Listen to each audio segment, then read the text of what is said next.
देखिए, मैं बार बार आपसे कह रहा हूं, जो कुछ करना है वो आपको करना है, किसी के भरोसे नहीं बैठना बेटा। किस्मत, लक, भाग्य में कई बार कह चुका हूं, उन लोगों के बनाए हुए शब्द है जो जिंदगी में ज्यादा अच्छा नहीं कर पाए, जो जिंदगी में अपनी हार को अपने ऊपर एक्सेप्ट नहीं कर पाए, अपने ऊपर जो है स्वीकार नहीं कर पाए, और उन्होंने एक वर्ड ढूंढ के लेके आ गए, लक, किस्मत, भाग्य। बिल्कुल बिलीव नहीं करना है कभी। आज से किसी राशि को नहीं पढ़ना है, किसी को हाथ नहीं दिखाना है। मुझे पता है ऐसा करके मैं कुछ लोगों का व्यवसाय खराब कर रहा हूं। बेटा, खुद पे बिलीव करना है, सब कुछ आपके अंदर है, सारी ताकतें आपके अंदर है, और किस्मत, भाग्य ये हो सकता है दुनिया में होंगे, लेकिन आदमी अपने पुरुषार्थ के बल पे इनको जब चाहे जब चेंज कर लेता है, जब चाहे जब बदल लेता है। बेटा, कोई ऐसी चीज नहीं है जिसको आदमी नहीं बदल सकता है। आदमी के दिमाग में जब बैठ जाता है, आदमी का दिमाग जब सटक जाता है किसी काम के लिए, सनक उसके अंदर आ जाती है, तो एक गलियों में खेलने वाला साधारण सा लड़का बेटा भगवान बन जाता है, क्रिकेट का सचिन तेंदुलकर बन जाता है। जब एक आदमी का दिमाग सटकता है तो गलियों में खेलने वाली एक साधारण सी बच्ची सानिया मिर्जा बन जाती है, कल्पना चावला बन जाती है। तो जो भी करना है वो आपको करना है बेटा।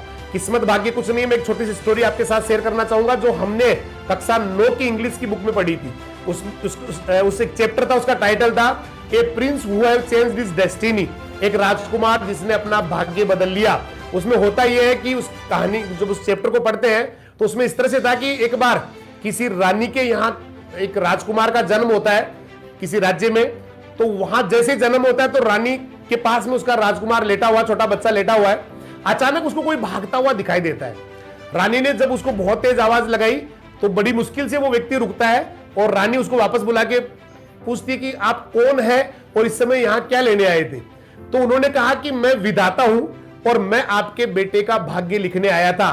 तो रानी ने कहा, जी आप बताइए, हमारे बच्चे के भाग्य में, हमारे राजकुमार के भाग्य में, आने वाले शासक के भाग्य में आपने क्या लिखा है। तो उन्होंने कहा, ये प्रकृति के नियम के विरुद्ध है, ये नियति का एक नियम का उल्लंघन हो जाएगा, हम आपको बता नहीं पाएंगे मैंने क्या लिखा है। रानी ने कहा, आपको बताना पड़ेगा। उसने पैर पकड़ लिए, अपने बिस्तर से उठ के पैर पकड़ लिए, बोला जाने तभी दूंगी जब आप मुझे बताओगे।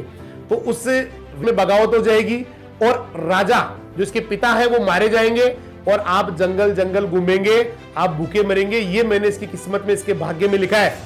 रानी ने कहा, जी आप कुछ भी कर लो, कुछ भी कर लो, इस भाग्य को बदल के जाओ। छोटा सा बच्चा है, 6 साल की उम्र में इतनी बड़ी विपदा आ जाएगी, कैसे अपने आप को ये संभाल पाएगा, कैसे जीवन में कुछ कर पाएगा। तो उन्होंने कहा, मैं कुछ नहीं कर सकता, जो एक बार लिख दिया वो लिख दिया, उसको चेंज नहीं कर सकता। लेकिन रानी उनके पीछे पड़ गई। उन्होंने कहा, ठीक है, मैं इसको चेंज नहीं कर सकता, लेकिन थोड़ा बहुत हल्का सा इसको डाइवर्ट कर सकता हूं। पुराने जमाने में आपने देखा होगा, किसी को जब श्राप दे देते थे, आजकल तो खैर ये सिस्टम रहा ही नहीं, पहले जब श्राप देते तो श्राप को लेना बस की बात नहीं होती थी किसी की, उसको थोड़ा सा उसका कोई हल निकाल लेते थे। तो उन्होंने कहा, ठीक है, मैं इतना सा चेंज कर देता हूं कि आपका बच्चा जो है ना जंगल में जाएगा, डेथ भी इसके फादर की होंगी, विपदा भी बुरी आएगी, लेकिन इतनी व्यवस्था मैं कर रहा हूं, ये कभी भूखा नहीं रहेगा। इसको जब भी शाम होगी तो शाम को एक हिरण इसकी झोपड़ी के ऊपर जंगल में मरा हुआ मिलेगा, और उसको खा के ये कभी भूखा नहीं सोएगा, उसको खा के अपना पेट भर लेगा। रानी ने जैसे तैसे करके उनको जाने दिया, विधाता वहां से निकले। बिल्कुल सही बात साबित हुई उनकी। जब वो 6 साल का होता है राजकुमार, तो उसके राज्य में विद्रोह हो गया। कुछ इस तरह के विद्रोही थे जिन्होंने राजा की हत्या कर दी, और उनको जान बचा के कुछ जो विश्वस्त मंत्री थे, विश्वस्त जो लोग थे, उन्होंने जंगल में एक सुरक्षित स्थान पे उनको ले जाके छोड़ दिया। वहां दोनों माँ बेटे रहने लगे। उन्होंने झोपड़ी बना ली, और विधाता के कथनानुसार हर दिन उस झोपड़ी के ऊपर एक हिरण मरा हुआ मिलता। यही क्रम चलता रहा। राजकुमार थोड़ा और बड़ा हुआ, एक दिन माँ से पूछता है, माँ आप कहती है मैं राजकुमार हूं, कहां है हमारा राज्य, कहां है मेरे पिताश्री।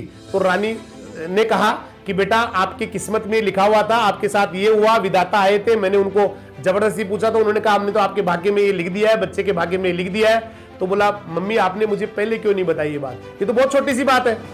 राजकुमार ने क्या किया, उस झोपड़ी के ऊपर ही आग लगा दी, उस झोपड़ी की छत पे आग लगा दी जिसके ऊपर वो हिरण रखा जाता था। अब टाइम जो होना था, विधाता को जो टाइम था उसके ऊपर हिरण रखना था, लेकिन उसने कहा आग लगा दी। विधाता आए, उन्होंने कहा बेटा अपनी आग बुझाओ ताकि मैं अपना काम कर पाऊं, मैं हिरण को रख पाऊं।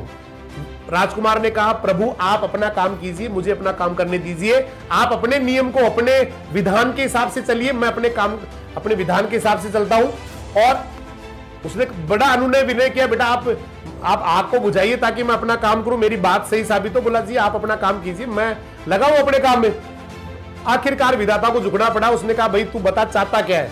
बोला, भाई भाग्य चेंज कर मेरा। तो कहते हैं कि उन्होंने तुरंत हाथों हाथ विधाता ने उसके भाग्य को चेंज करके और उसके भाग्य में फिर से राजपाट लिख दिया, और कुछ समय बाद में ही विद्रोहियों के ऊपर जो उसके विश्वस्त लोग थे उनकी विजय होती है और फिर से राजपाट हो जाता है। हो सकता है ये कहानी काल्पनिक होंगी, इमेजिनरी स्टोरी होंगी, लेकिन बेटा ये आप आज के टाइम में बहुत सारे ऐसे लोग मिलेंगे जिनको जब हाथ दिखाया गया तो उनको कहा कि कुछ नहीं आपके भाग्य में, लेकिन उन्होंने इतना कुछ करके दिखाया कि शायद वो एक आम आदमी के लिए हमेशा के लिए प्रेरणा रहेंगे।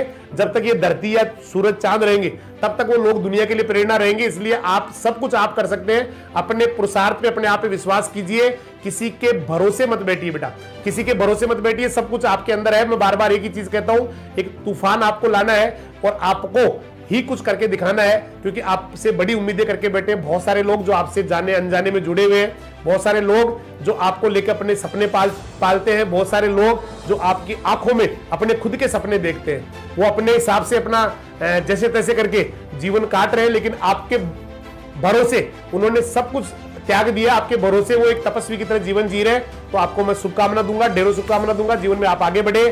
और फिर से हम कल हिंदी और जीके के साथ मिलने वाले हैं, कुछ बातें करने वाले हैं जीवन में आगे बढ़ने के बारे में, कुछ क्वेश्चन हल करने वाले हैं। तो बने रहिए हमारे साथ। बहुत बहुत धन्यवाद। जय हिंद, जय राजधानी, जय भारत। ढेरों शुभकामना, जीवन में तरक्की करें, यही ईश्वर से प्रार्थना।